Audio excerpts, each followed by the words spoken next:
people of New York City.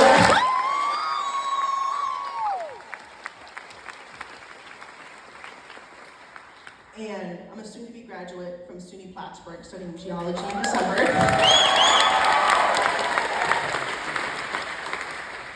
And myself and many other of my friends and peers who all are also studying geology, environmental science, environmental everything, ecology, are terrified to graduate and go out into this job world today and the futures to come. And seeing this bill passed and seeing research being cut, all these policies being cut, essentially destroying our planet, and especially up here in the North Country, we are already seeing the effects of climate change, especially in the Adirondacks. We're seeing species move away from here. And I want to ask you, especially, how does this bill affect colleges in the North Country up here? And if you have any advice for us soon-to-be graduates going out into this hard world to soon to come? Thank you.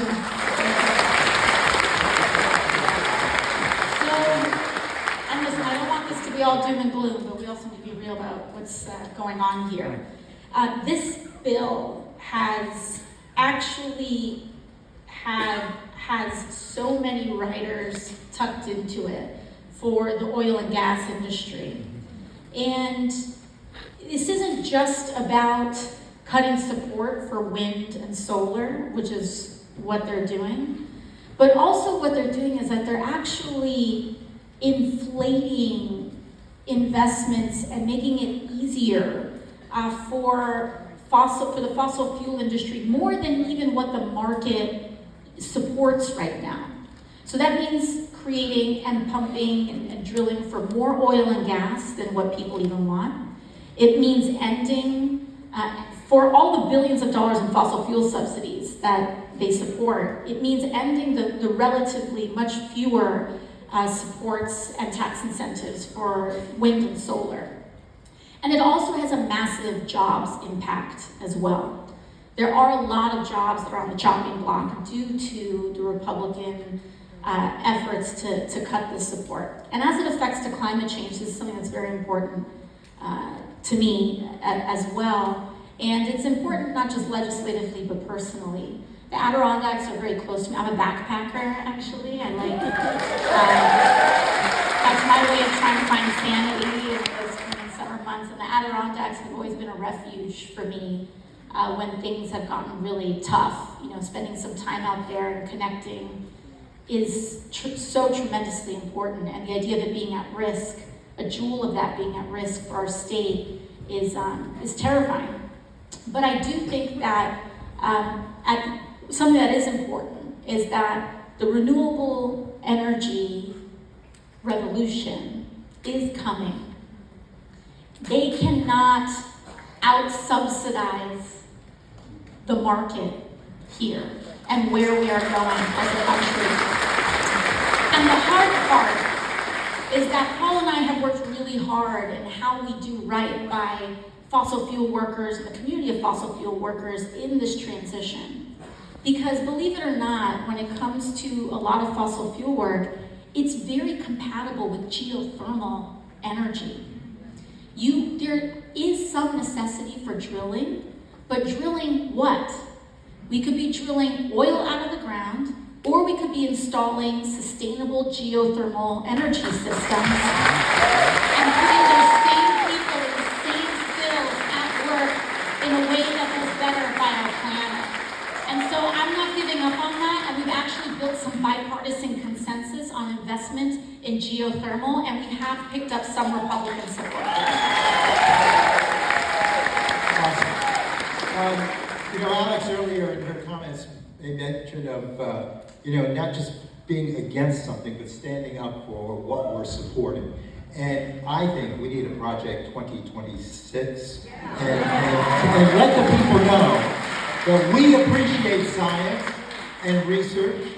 I'm thinking of a group just to the south in my district, neighboring district to yours in the congressional district, that is at risk of losing their entire operation because they're Medicaid dependable as a research lab. And what are they working on? 3 things: Parkinson's, Alzheimer's and macular degeneration. And they've made great progress. They're concerned they're going to have to fold. Now, even if they don't, when you're doing research and growing cultures and doing all of these tests and lab experiences, you don't just shut down for a day and then reopen a week later. It's all that interruption that comes. And as an engineer in this business, I respect science. And so for all those that are looking at a science-based career, know that we should, I believe, strongly advance research and making certain that we grow the science-based jobs. All this talk of this administration of being competitive with China, all that mentioning of the incentives that Alex just made mention of, ties our hands behind our back. China is going to go out and continue to do these clean energy things, and we're at a risk of not being able to compete. So that is part of the platform too, to grow those energy efficiency jobs and quit supporting those elements in the energy arena that can't survive in the competition. Don't shore up the failing, go with the new cutting edge opportunity. Let's get a question from you. Yeah, come on. Come on, Right. Oh, amazing.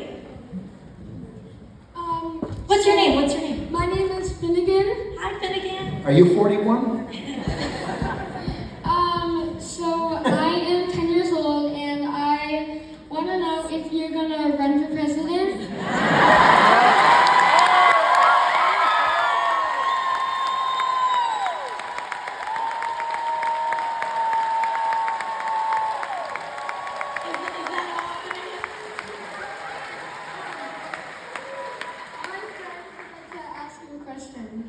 Oh, okay, so we got a follow-up too. My name is Ryan, and I'm 9 years old.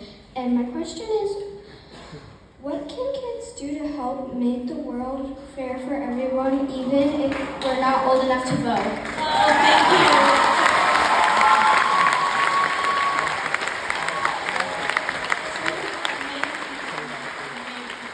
Thank you both so much. Well, Finnegan, this is a crazy time. It's funny. I was having a retreat with my team. We were doing like a legislative retreat, and it's funny because it's like we're planning for the future, and they're like, "What future do we plan for?"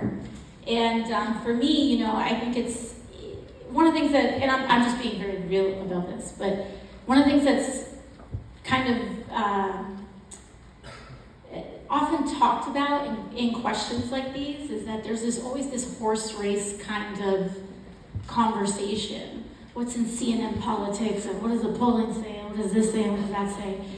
But also, I was elected at a very young age, Finnegan. I was elected when I was 28 years old. I won my primary, and I then became the youngest woman to ever serve in Congress.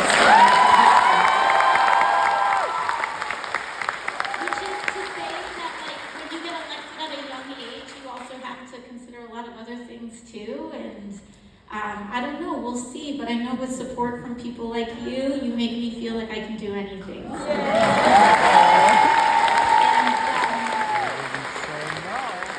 I think it's a great question because we need to think long range and immediate. Immediate, what can we do for kids? Make certain they're all fed.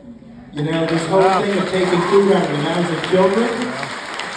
And, we need to look at that big frame of that nutrition program. It's, yes, going to impact all the hungry across the age scale, but it's also going to affect workers, and it will drain $30 billion from the farming community that provides the food. And so we need you to grow strong.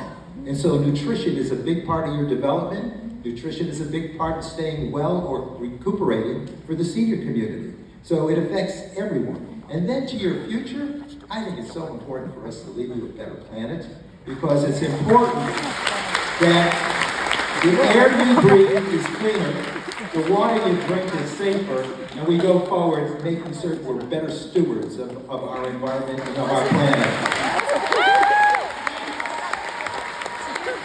What can kids be doing now in this moment? I think you might probably be hearing and seeing a lot of stuff on television and radio. And a lot of the stuff you might hear is mean, and it may sound cruel, or they may be talking about different kinds of people in mean ways. And sometimes I think adults don't realize that the way they talk trickles down and it affects the way that kids talk. And I think that one of the most important and powerful things that you can do is if you see someone being bullied, to stand up for them. And if you see someone that feels alone, to go talk to them. Or if you see a kid whose lunchbox doesn't look like your lunchbox, to share with them. And as much as what adults can do can trickle down to kids, a lot of times what kids can do can trickle up to parents.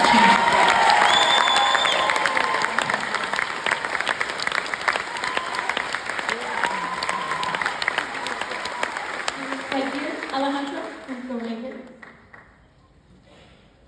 Really quickly for Finnegan. So my name is Piper Teague, and I spent the past 3 years of my life serving on the New York State Governor's Council. There's a representative, not a lot of people know we exist, but there is a representative from every single county in the state of New York.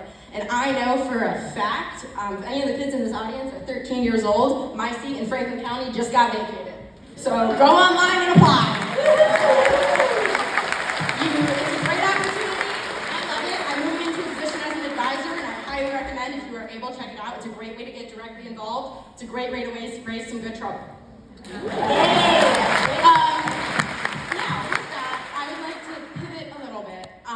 Staying sort of in the realm of youth, and I know you guys talked about Medicaid, I would like to talk about the VA. I am currently a junior in college at The Ohio State University, and I'm a recipient of the post-9/11 GI Bill. I am the proud daughter of a U.S. military major who spent the past 23 years of her life, all of my life, serving this country. She recently retired in April. I could not be more proud of her.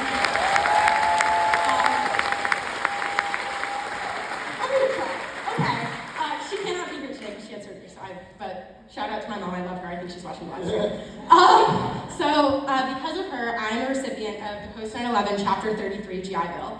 And because of that bill, I had the amazing opportunity to go to Ohio State University and, fuck you, guys. And he went to Michigan. It's a great opportunity that I would not be able to afford without this bill. This past semester, with the transition of power, now I recognize the GI Bill is usually administered about a week and a half late. Universities know, they plan. This past semester, the GI Bill administered for every single student 2 months late. I got an email. I am in a licensing program handled by the Department of Ed and the state. I was 2 days out of getting kicked out of my program. I was put on probation by my university. My advisor had to get special permission because I lost credit for my classes because it was so late. I know there's a lot going on right now in our government, but I'm in a program, if I get kicked out of my program, it delays my graduation 2 years. And the GI Bill only covers 4 years, so that is 2 more years that I now have to pay. And I'm not gonna transfer. I'm a graduate of the Clarkson School, and actually a friend of mine who's right back there was my mentor when I was a member of the Clarkson School, and I transferred. I cannot transfer again. My credits can't handle it. But I'm sorry, I guess it's my message to Elise Stefanik is I'm sorry I had the audacity to want a good education. I'm so sorry I had the audacity. But I guess it's just, is Congress aware that this is happening? Is there something that's going to be done? Because I know it seems like it shouldn't be a huge thing to a lot of people out there, but it is, because there are tens of thousands of people on these bills. And when they're 2 months late, people in nursing programs are getting kicked out. We need more nurses. We have a nursing shortage. I'm in a teaching program. We're getting kicked out. We have a teaching shortage. I don't know. Absolutely. Well, first and foremost, I just want to make sure that a member of my team can just flag this, because if your representative is not picking up your phone to advocate for you. Okay, good. She ignored me, but I did show up. Well, here's the thing. This is a basic thing, when it comes to constituent services. A lot of people think members of Congress' job is just voting or making statements, but our job is to actually also solve problems like these for you. And I know Paul has an excellent constituent services. It's something that I take very seriously as well, because people can pass whatever programs they want, but your experience of it is what defines if this thing works or not. And it's not. And the GI Bill is one of the greatest legislative achievements that we've had in American history. But if it's not working for you, how good can it be if it's not being implemented right? And this is exactly what was the risk with Donald Trump appointing, not just him, but him choosing to appoint charlatans to the head of every agency. Because he thinks that a made-for-TV cabinet is what is good for this country.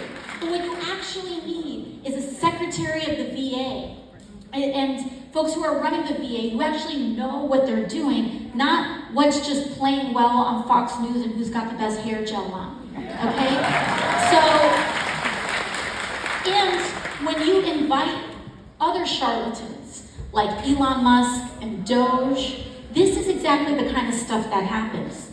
Things start breaking and tearing apart at the seams. You get administration of the GI Bill that comes 2 months late instead of what's on time, and that starts having rippling effects. And then this bill also cuts the recipients of secondary education, people who want to go to medical school and law school, with their Pell Grants and far more. It reduces the amount of federal aid when we need a nation that is highly educated to be globally competitive.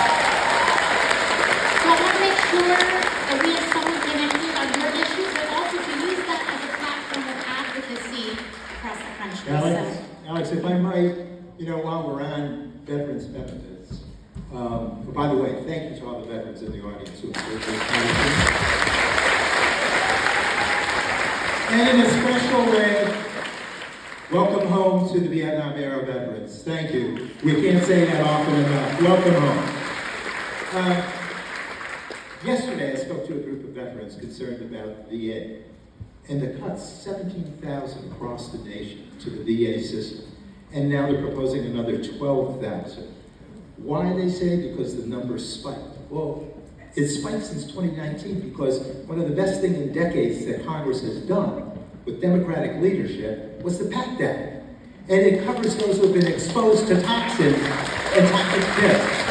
And so you need the medical provider to be there to make sure that the bill is implemented for our veterans. So, again, truth matters, evidence-based discussion matters. So let's keep fighting it with truth and be victorious for everyone, including our veterans. Right here.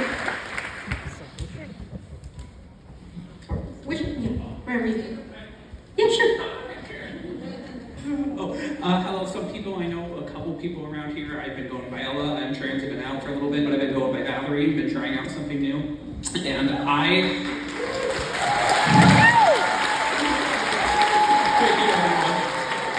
question I had was, I want to take things back to this last November election. I remembered when I saw that he had won, I was devastated. I don't really talk about it a lot, but there was just a point where I stopped planning for a future because I didn't know what was going to happen, because I know one thing for certain: I'm not detransitioning. I'm never going to stop experiencing this joy. I'm finally happy of a person I'm starting to see in the mirror. Okay, now you're going to make me cry.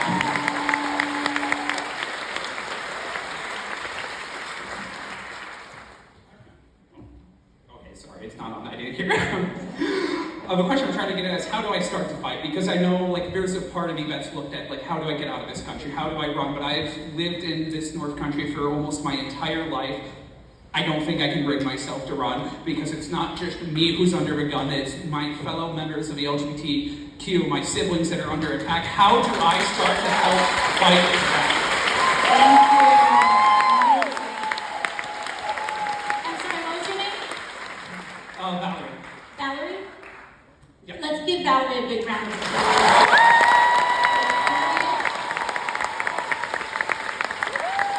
Thank you, Valerie, for sharing your story. And I because especially when it comes to our trans family and our trans neighbors in this moment, because of the volatility and the rancor and the meanness in so much of what's been normalized in our public conversation, it is not an understatement to say, and I know you feel this and know this, that standing up and being yourself and not hiding who you are is a genuine act of tremendous courage that gives other people purpose. And I know that whether you're standing up in this room or you're walking down the street, there are little trans kids that look at you and say, there's a future possible for me. And there are gay kids, and there are even independent of sexual orientation, just kids who are unique and who are used to being bullied. Seeing someone be themselves is a huge form of inspiration, but also what's very important about this is that just like in so many other fights, people oftentimes think they don't know a queer person, or they think they don't know an undocumented person, or they think they don't know a person that doesn't have health insurance until they know, until that person shows up in their life. And one of the most persuasive, heart-changing things for so many people is they may have an idea or a position or belief, but then when it affects someone they know and it touches their life, it opens up their mind. And so, first and foremost, your decision to continue being yourself is more powerful than you know. It's for you, but it's for the community too. And then secondly, you being who you are becomes a magnet for community. Because then other people who are being themselves, who want to be themselves, will be drawn to you, and that's when we can start telling our stories and making these huge changes together. And so I want to thank you so much, Valerie, for standing up and doing that. Thank you. You're triggering a quick thought in my mind because just the other day, there was an announcement of an action taken by this administration to cancel option 3 on the 988 suicide prevention hotline. If you punch 1, we serve our veterans who are at risk. You punch 3, it's with the LGBTQ plus community and making certain that we're there in response. Alex invoked kindness in the question that came from the front row. And, you know, I agree with Dr. Martin Luther King Jr. Only love can conquer hate. And so now we're denouncing that action and demanding it be reinstated. We've got circulating a petition to draw people to support the reinstatement of that cut of option 3 on the suicide prevention hotline. And we want our trans and LGBTQ plus community to know they're respected, they're loved, and we understand their pain, and we want to help respond to it. Know your love. Thank you. All right, we've got one more question. Let's do right here, holding up the phone. Thank you. They weren't running mics upstairs, so I found my way here. The Republican Party has spent decades building disciplined, long-term infrastructure from the courts to state legislatures to ideological think tanks like Project 2025. Meanwhile, many voters feel the Democratic Party lacks a similarly cohesive and strategic roadmap. You've both touched on internal Democratic weaknesses, AOC around campaign execution and infrastructure, and Congressman Tonka on messaging and unity. I'm from your district, by the way. What specific structural reforms, not coalition building, would you implement within the party to ensure we build an actual long-term strategy like Republicans have with the Federalist Society or Project 2025? Yeah!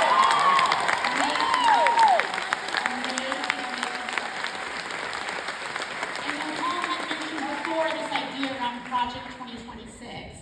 And I think sometimes when these conversations sometimes get started, I'll give you my take, right? This is just me. I was thinking for anyone else. But I think something that complicates this is that the role the corrupting role of big money is tearing apart both Democratic and Republican politics and the politics of this country at large.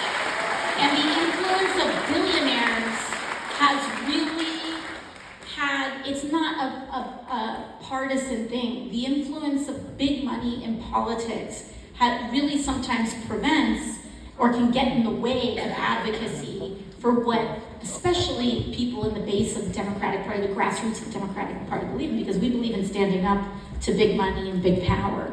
And so, but that doesn't mean that all hope is lost or that all hope is gone. In New York, specifically, we have fusion voting. And so that I'm proud to run both as a Democrat and as a Working Families Party candidate. And that allows us to expand on platforms and to be able to say, like, this is what we believe in beyond just what the DNC general platform is. And so in terms of infrastructure, it looks different in every county and in every area, right? The work that needs to be done out here in the North Country is a little different than the infrastructure work that we do back home in the Bronx. But it doesn't mean that they are counter to one another. They're all in service of the same ultimate goals: a living wage, guaranteed health care, a fair and just immigration system. So to me, one of the things that I think is very important that we work on as well is doing a lot of that base building. Is, these rallies that we do here or the rallies that we've done with Bernie, people are signing up to be connected with one another. And so a lot of the revitalization of some of the infrastructure that we currently have, whether it's your county Democratic Party getting flooded with a bunch of new blood, or whether it's reworking and making sure that we have Working Families Party candidates in every single county across the state of New York. Those are just two examples of infrastructure that I think is incredibly important. But Paul, do you have? Yeah, I think certainly H.R. 1, when we were in control of the House, was about getting the dark money out of politics, and that is not accounted for. They can name some snazzy naming group and put the ticker tape on the bottom of the ad, and it sounds like, whoa, these people are all for good stuff with healthcare or pharmaceutical needs and stuff like that, but it's bogus. So we really want that truth factor to be part of it through H.R. 1 that we had designated earlier. But I think also it's about making certain that in our platform, we require a commitment to honor the Constitution, to respect the Constitution, to respect rule of law, and to make certain that the distinct powers of our three branches of government are honored by the party. As the Democratic Party, we need to make certain that we honor that distinction, because right now we're seeing concentration of power in one being, and the crooked Supreme Court. But I think there's a lot of reforms that we need to do and pledges that we need to take and get that document out that stands for the progressive kind of government that we want to push forward, and making certain many of us are not put out of existence by the very few of us who are going to be taking home this billionaire tax cut. Thank you all so much. We'll see you around soon.